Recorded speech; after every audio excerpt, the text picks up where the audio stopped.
Welcome to the studio. Wow, thank you so much for having me. I appreciate it. I'm here with DJ Eclectico. Hey. I met him a few weeks ago at a networking event in Wynwood. Yes, sir. Shout out Ruka. Yeah, and we vibed, and I was like, you gotta come over to my home studio and play some music. I love that he has some like Spanish influences in his music, because he has some family from Spain.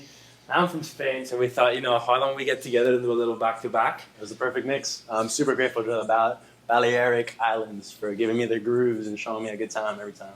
Mallorca, Ibiza. Yeah. Shout out Mallorca. So let's talk about the beginning of Eclectico. I want to know what got you started in DJing. I feel like everybody has a unique story. So let's see what got you started and how you got a little bit where you are today, and maybe so we can learn something from you. Well, I'm super grateful to 3 mentors. I always felt like everyone should have 3 people in their lives that give them a little push to start. And in my case, it was actually Roddy from Sultry Society. Shout out Roddy.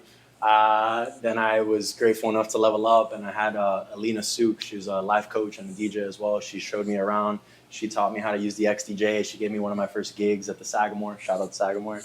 And then finally I leveled up and I did enough DJ push-ups that I was able to connect with Tommy Jonas. We actually met at the Eagle Room at Broken Shaker, and he's been my mentor ever since. He's been teaching me work ethic and always keeping my music fresh and how to behave myself as a DJ and how to move forward. So I'm incredibly grateful to those 3 mentors, which any other DJ watching this, I hope they're able to connect and find their mentors to take them to the next level. What tips would you give on finding a mentor? On finding a mentor, it's going to be DJ push-ups. It's just really putting yourself out there, always making sure that you're showing up to work with a good attitude, and you're really happy to be doing what you do. And I feel like people resonate, and then opportunities will come in abundance. It's one of those life laws. The more that you love what you do and you put yourself out there, the more likely you are to find your mentors and your opportunities and your venues and your retainer clients. And how do you put yourself out there as a DJ here in Miami? What any example of how you did it? I was always the kid with the boombox. That's a tale as old as time.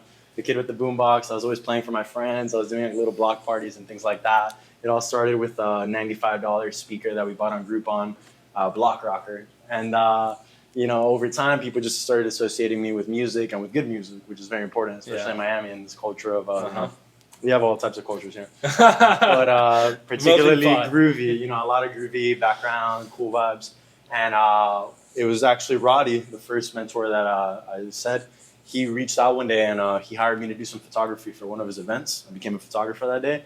And we started hanging out, and I saw he was DJing all the time, and one thing led to the other, and I said, hey, can you teach me how to use those CDJs? Yeah. And then once I got my first USB, it was game over. Every day it was just like this. It was a little production lesson in the home studio.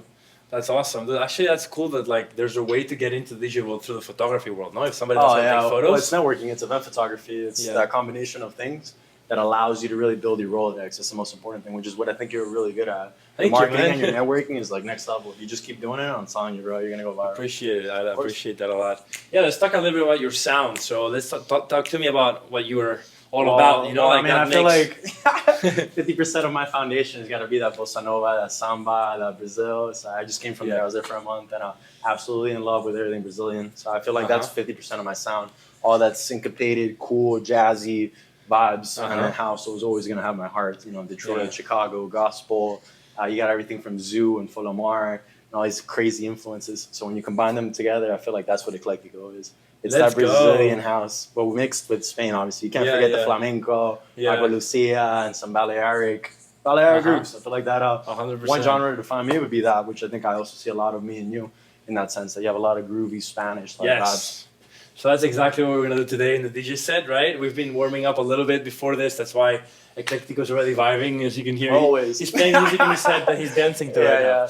And so, we're going to be mixing some, like he said, some Latin grooves for sure, Afro stuff a little bit, anything syncopated, groovy. He's going to play some of his disco stuff. I have a playlist that's also kind of funky, so I'll pull from that. And what he said is the style of DJ we're going to do is kind of ping pong or tennis, one song each, and whatever he plays will affect what I play and vice versa. So we will be guiding each other through a journey, about an hour. Let's see how it goes. Should we go for it? Mallorca, Miami, let's do it. Let's fucking go, bro.